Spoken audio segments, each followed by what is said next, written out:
Selamat pagi guru-guru hebat yang hadir pada pagi ini. Kita bertemu dalam talk show podcast pembelajaran. Ya. Tapi sebelumnya boleh hadir dulu? Cakep.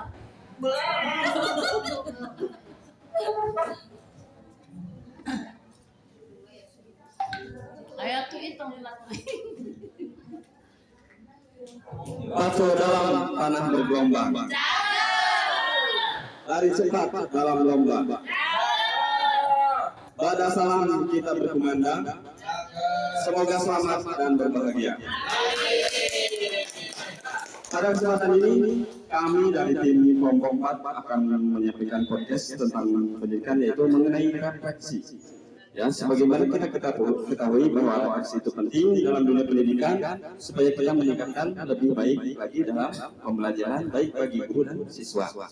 Nah, pada kesempatan ini tentunya sudah bersiap dalam pembelajaran refleksi ini guru-guru hebat sebagai pemateri atau finalis pada kesempatan ini. Ya, tanpa berlama-lama lagi, saya sebagai host memperkenalkan diri, yaitu dari Rijal, dibantu oleh operator yaitu Bapak Sumin, dan pada kesempatan ini yang bertugas dalam membantu menyampaikan atau sebagai dokumentasi yaitu Fatimah dan Baik, tanpa berlama-lama lagi kita akan menyambut dengan semangat ya seorang moderator yang sudah malang melintang dalam dunia pendidikan, ya. Dia sudah mengajar lebih dari 20 tahun. Pengalamannya sudah tidak akan mundur lagi, ya. Yaitu moderator pada kesempatan ini akan dipimpin oleh Ibu Ami Amelia Ulfa, SPT.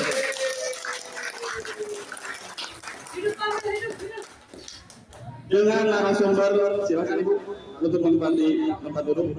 Dengan narasumber yang tak kalah penting, dia sudah mengajar lebih dari 10 tahun dan juga sudah mengantarkan anak didiknya menjuarai berbagai mata lomba dalam perlombaan. Kita sambut bersama dengan tepuk tangan Ibu Santi Kosyanti, SPD. Dan selanjutnya satu lagi panelis ini atau komentar ini adalah mewakili kaum muda, ya, kaum milenial. Dia akan menuju profesional, ya. Dia akan menyampaikan perspektif pendidikan dalam kaula muda. Kita sambut Salvia Biavana, SPD.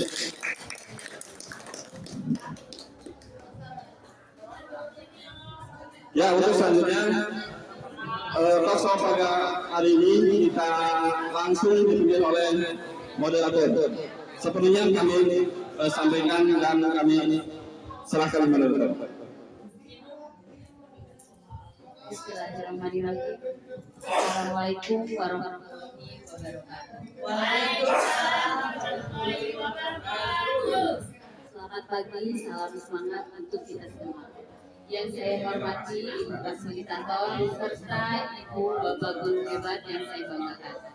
Pertama-tama marilah kita panjatkan puji syukur kehadirat Allah Subhanahu wa taala karena berkat izin dan rahmat-Nya kita bisa hadir dalam forum yang sangat bermakna dalam pembelajaran kita kali ini.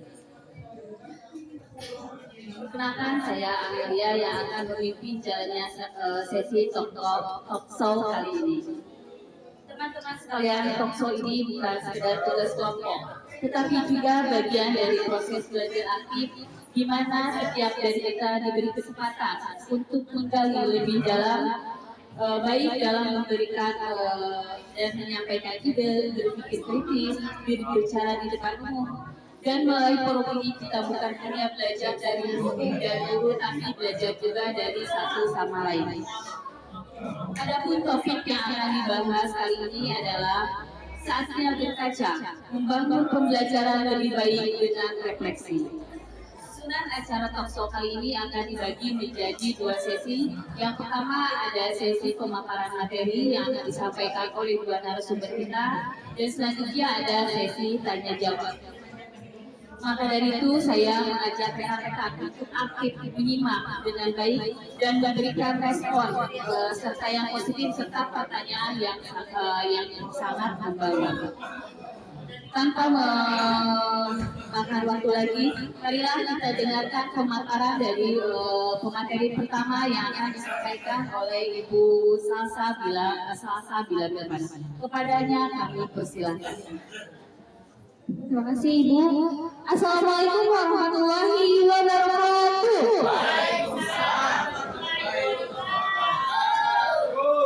Apa kabar hari ini Ibu Bapak?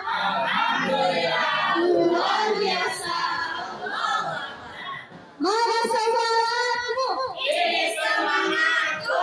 Mana semangatmu? Ini semangatku. Oke, udah pada semangat untuk melihat penampilan talkshow kali ini? Baiklah, di sini saya akan memaparkan mengenai refleksi. Coba Bapak dan Ibu ada yang tahu nggak apa itu refleksi sebelumnya? Ada yang tahu? Mengulang pembelajaran. Ya, Bapak pembelajaran. Nah, di sini saya akan menyampaikan materi mengenai refleksi. Jadi, refleksi itu merupakan proses berkaca pada apa yang sudah dilakukan. Jadi, kita sebagai guru itu setelah melakukan pembelajaran itu harus berkaca. Apakah pembelajaran ini itu baik? Apakah pembelajaran ini harus diperbaharui lagi? Kemudian, tujuannya yaitu bukan tujuannya bukan mencari salah, tetapi menemukan peluang perbaikan. Refleksi adalah jembatan antara pengalaman dan peningkatan kualitas pembelajaran. Jadi refleksi itu bukan kesalahan kita yang mencari, tapi perbaikan apa yang hasil belajar kita dilalui itu, apakah kita akan berkembang atau akan begitu saja. Itu. Selanjutnya, mengapa sih refleksi itu penting? Refleksi itu penting dalam pembelajaran. Salah satu yang pertama, refleksi membantu guru menyadari apa yang berjalan efektif dan apa yang perlu diperbaiki. Contohnya, ketika proses pembelajaran, anak itu kan beda-beda sifatnya, beda-beda juga daya kemampuan berpikirnya. Kita itu harus bagaimana sebagai seorang guru. Yang kedua, dunia pendidikan terus berkembang sehingga guru perlu melakukan penyesuaian secara berkala. Ketika saya itu duduk di bangku sekolah, ya biasanya saya itu diajari oleh guru itu dengan metode berceramah. Nah, sehingga sebagai pribadi saya itu merasa gitu bahwa metode ceramah itu sangat membosankan. Jadi ketika belajar itu tuh kayak gitu-gitu aja gitu kan. Tapi setelah saya maksudnya sudah kuliah, sudah menjadi guru, ternyata pendidikan itu gak cuma gitu aja. Makanya pendidikan itu terus berkembang. Makanya sekarang juga kan kita ada di learning. Kemudian di dalam proses pembelajaran, waktu dulu itu saya kayak belajar itu belum adanya ice breaking gitu, kayak monoton gitu aja. Tetapi ketika sekarang sudah berkembang, ternyata pembelajaran itu ada ice breakingnya, ada menyanyikan lagunya, ada nyanyinya gitu. Yang ketiga, refleksi adalah proses sadar diri profesional guru menilai strategi, interaksi, dan respon siswa. Jadi ketika siswa itu di sekolah dia bertanya kepada guru, bercerita kepada guru, nah kita juga harus mendengarkan apa yang anak-anak itu ceritakan, jangan bodoh amat. Kemudian refleksi membangun guru menjadi pembelajaran sepanjang hayat. Jadi setelah refleksi itu kita belajar untuk tumbuh, belajar untuk berkembang. Bertanya bagaimana sih kalau misalnya kita itu bisa melewati fase-fase yang seram dalam proses pembelajaran. Jadi kita berpikir juga sebagai seorang guru.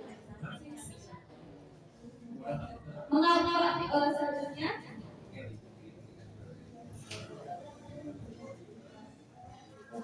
Berkaca dari rumah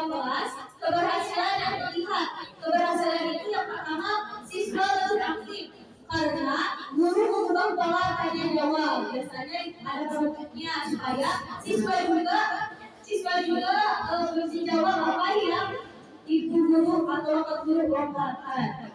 Yang kedua, pemanfaatan metode baru, misalnya yang kemarin kita belajar pembelajaran adalah proyek diskusi. Ternyata meningkatkan pemahaman konsep. Jadi ketika digunakan ada LKPD itu, mereka itu paham konsep dari pembelajaran itu. Selanjutnya, kelas lebih hidup setelah guru menyesuaikan aktivitas dengan gaya belajar siswa. Kelasnya itu jadi lebih seru. Jadi anak-anak itu antusias dengan apa yang kita ajarkan. Saya yang lagi kemudian. Wah, seru sekali ya apa yang sudah dikembangkan oleh narasumber kita dan tadi, bahwa memang dalam pembelajaran itu adanya refleksi, karena kalau tidak ada refleksi kita tidak tahu kita sudah sampai mana pembelajaran itu. Kita bukan hanya melaksanakan sebagai guru SBT, bebas tugas aja, saat sekolah bebas tugas dan mengajarkan seperti itu. Maka untuk pemaparan materi selanjutnya akan disampaikan oleh Ibu Santi. Sebenarnya kami silakan. Assalamualaikum warahmatullahi wabarakatuh. Waalaikumsalam warahmatullahi wabarakatuh. Kalau di Kementerian Agama ada tepuk sakinah. Kalau kita coba tepuk fokus, ada yang tahu? Tepuk fokus. Bersemangat, bersemangat, bersemangat. Janji fokus, janji fokus, janji fokus. Kalian fokus, kalian makan, kami fokus, kami bisa. Kita mulai dengan Bismillah. Bismillah. Terima kasih. Baik, terima kasih waktunya pada Ibu Gerhana. Sesuai dengan tema berkaca, ayo mulai kita berkaca, memperbaiki pembelajaran itu dengan refleksi. Bapak Ibu tentunya masih sering melakukan mau pergi kemana-mana itu selalu berkaca terlebih dahulu. Punya cermin rumahnya masing-masing? Pasti tahu ya manfaatnya dari cermin itu apa? Apa Bu? Berkaca. Ya, untuk berkaca. Untuk berkaca itu manfaatnya untuk apa? Untuk melihat diri sendiri. Melihat diri sendiri, apakah ada kekurangan atau tidak? Misalnya sudah pakai lipstik atau belum? Kerudungnya nyisol atau tidak? Ya.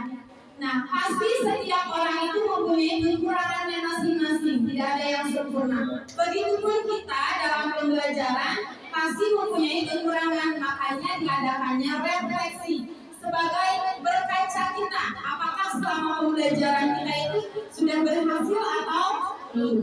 Tadi sudah dijelaskan oleh narasumber pertama apa tujuannya, apa itu arti refleksi. Kemudian materi yang saya akan bahas yaitu belajar dari tantangan. Apa yang perlu kita perbaiki? Yang pertama tidak semua metode berjalan mulus pada percobaan pertama ya.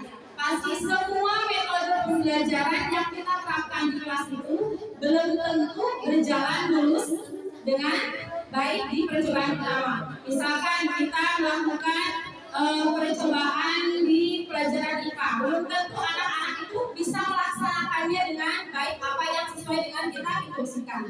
Mungkin karena kitanya kurang menjelaskannya kurang detail, ataupun tugas-tugas yang kita berikan itu belum sempurna. Kemudian yang kedua, perbedaan kemampuan siswa membuat guru harus menyesuaikan pendekatan. Kemampuan siswa itu tentunya berbeda-beda di setiap di kelas kita itu. Ada yang kemampuannya cepat, ada juga yang kemampuannya lambat. Kemudian yang ketiga, masalah waktu ketika mau integrasikan pembelajaran berjalan. Karena memang kita harus bisa menyesuaikan waktu, mengambil jamnya. Kita dikasih waktu untuk pembelajaran itu 2 jam pelajaran. Jadi bisa mungkin kita memanfaatkan waktu sebaik. Selanjutnya yaitu kesulitan menjadi fokus dan memotivasi siswa.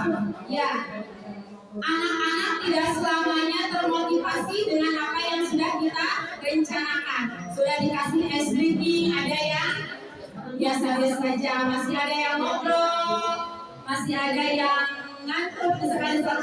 Padahal kita sudah berusaha untuk memberikan ice breathing, memberikan motivasi, tapi masih ada saja anak yang kurang fokus. Kemudian guru terkadang kesulitan memberi instruksi yang jelas atau menyederhanakan materi. Ya, sering terjadi bahwa apa yang sudah kita instruksikan kurang dipahami oleh siswa. Selanjutnya, Pak.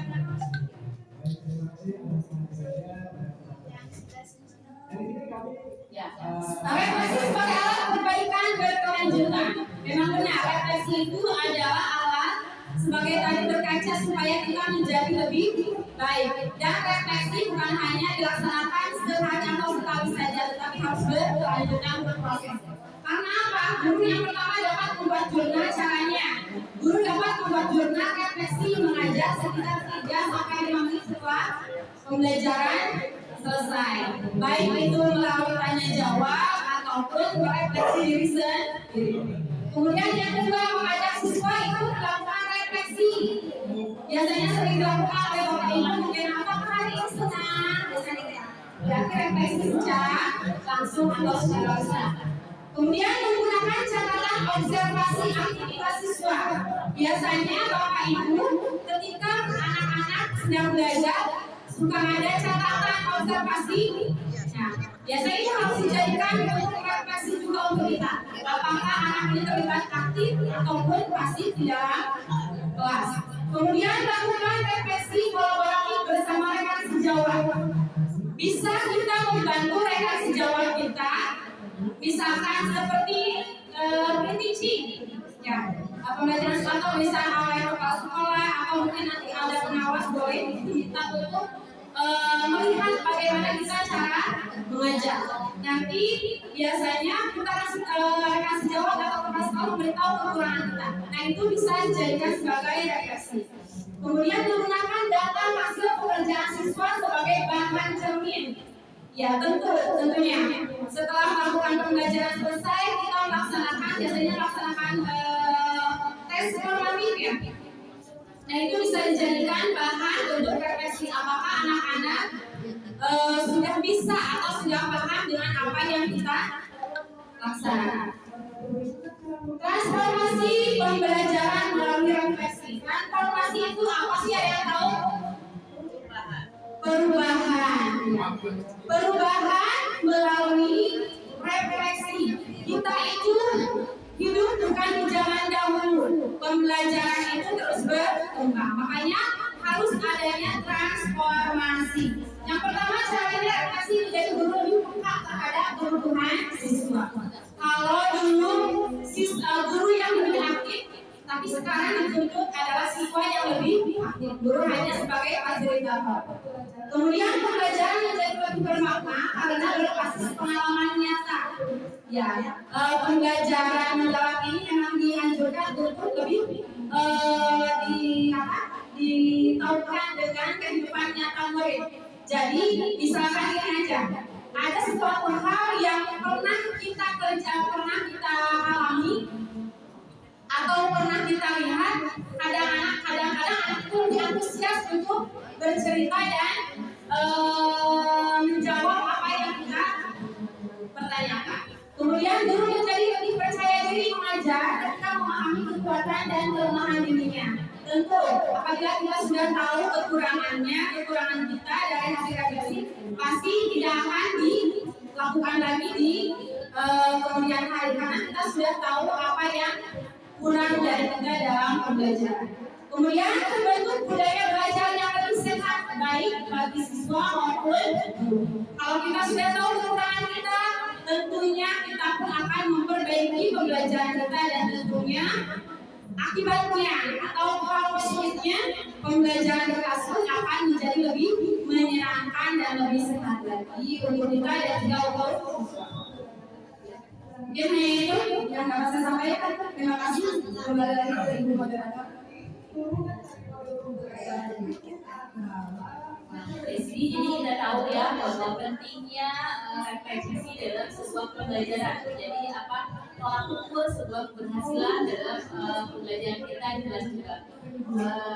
Selanjutnya saya pengen bertanya Bu tentang materi dari refleksi ini. Menurut Ibu mengapa refleksi penting dalam proses pembelajaran? Izin dijawab ya. Kenapa sih refleksi itu penting dalam proses pembelajaran? Kita sebagai guru itu kita harus berkaca. Kalau kita tidak berkaca, kita tidak akan berubah. Karena dalam proses pembelajaran itu biasanya harus adanya perbaikan. Jangan monoton gitu aja. Kalau monoton, anak didik kita tidak akan paham apa yang kita pelajari. Makanya harus adanya perbaikan, harus ada yang mencatat hal-hal kecil. Apa sih yang ada di sebelah itu, anak itu kayak gimana itu harus ada. Karena supaya kedepannya kita tahu, oh cara anak belajar yang paham itu kayak gini, oh cara anak ini mah kayak gitu. Berarti harus gimana nih kita mengajarnya. Jadi harus ada perbaikan, harus ada perubahan, kemudian harus mencatat hal-hal yang harus dilakukan oleh seorang guru untuk anak. Dia siap mana nanyanya, tapi kira-kira terima kasih yang komparasi selanjutnya coba Ibu. Ketika di lapangan pasti dalam proses pembelajaran itu punya tantangan. Tantangan apa yang Ibu temukan ketika pembelajaran di lapangan? Tantangan yang sering saya hadapi yang pertama tadi yang sudah saya sampaikan bahwa kemampuan siswa itu berbeda-beda. Ada yang kemampuannya cepat dan ada yang kemampuannya lambat. Berarti bisa mungkin kadang saya koordinasi dengan orang tua, kemudian juga memberi jam tambahan untuk yang kurang, beri jam tambahan di luar pelajaran. Kemudian juga untuk saya ada tantangannya yaitu fasilitas. Kadang tidak semua sekolah mempunyai digital yang banyak yang jadi harus berperan. Ya berarti kita koordinasi dengan guru dan lain. Kalau di sekolah saya biasanya jadwal sama kelas 1 lama nih pakai ini pakai fokus atau apa. Terus nanti kelas 2 apa aja kita koordinasi. Karena kan tidak memang digital itu diperlukan. Tapi bagaimana caranya guru untuk bisa melaksanakan pembelajaran yang lebih menarik meskipun tidak memakai Kemudian ketika kita di lapangan banyak guru yang ingin mencoba melakukan refleksi tapi bingung harus dari mana memulai cara refleksi. Apakah Ibu punya cara atau metode yang bisa dilakukan untuk memulai refleksi itu sendiri? Baiklah, bagi guru-guru yang masih bingung gimana sih caranya supaya kita lakukan refleksi, caranya setiap kita selesai pembelajaran, kita minimal 3 menit atau 5 menit mencatat hal-hal yang 3 penting. Yang pertama yaitu keberhasilan kita apa saat belajar. Yang kedua, ketidakberhasilan apa ketika keberhasilan apa. Yang ketiga yaitu perbaikan. Jadi kita tahu, oh kita itu mampunya segini. Oh yang kedua itu ternyata si anakku belum paham tentang ini, gimana gaya belajarnya. Nah, itu harus dicatat. Kemudian perbaikan. Oh berarti kalau misalnya gaya pembelajaran seperti A ini, kayaknya bisa deh membuat si anak itu paham dengan apa yang kita pelajari dan kita terapkan kepada anak. Jadi yang pertama itu harus menulis hal-hal penting. Hal-hal apa aja yang ditulis? Ada 3 poin. Yang pertama yaitu perbaikan.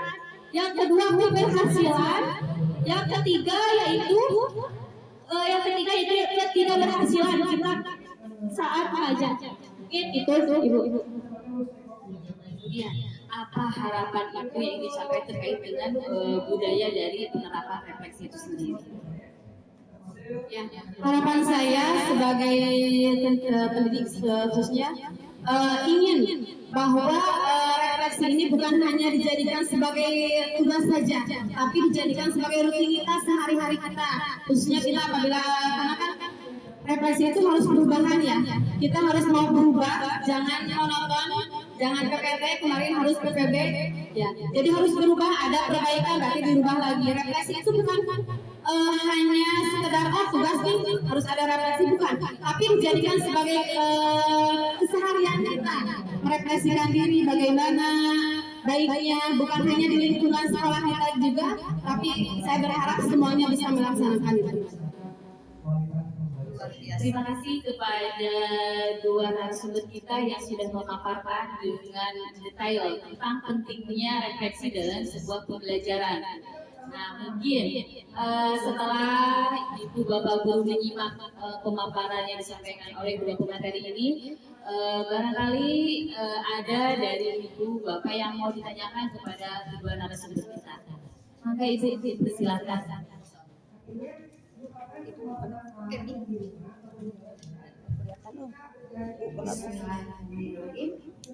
Assalamualaikum warahmatullahi wabarakatuh. Izin bertanya, kami dari kelompok 1 ingin menanyakan apa contoh perubahan positif yang dirasakan setelah melakukan refleksi? Mau ditampung dulu ya? Kita berikan kesempatan satu pertanyaan lagi. Siapa? Oh, Bangga Ibu.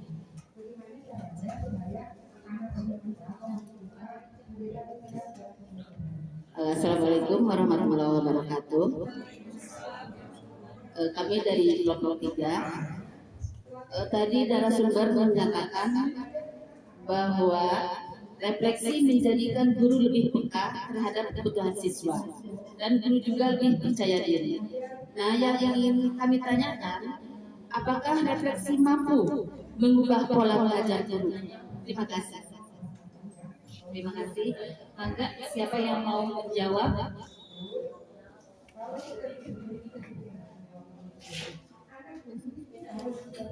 Izin menjawab Ibu tentang perubahan apa sih setelah kita mengadakan refleksi itu. Yang pertama itu siswa jadi lebih aktif karena ketika kita proses pembelajaran itu tidak monoton, kita adanya KPD, kita adanya media ajar supaya si siswa itu tidak bosan gitu. Jadi ada aktivitas lain gitu kan. Jadi yang pertama itu, yang kedua itu maka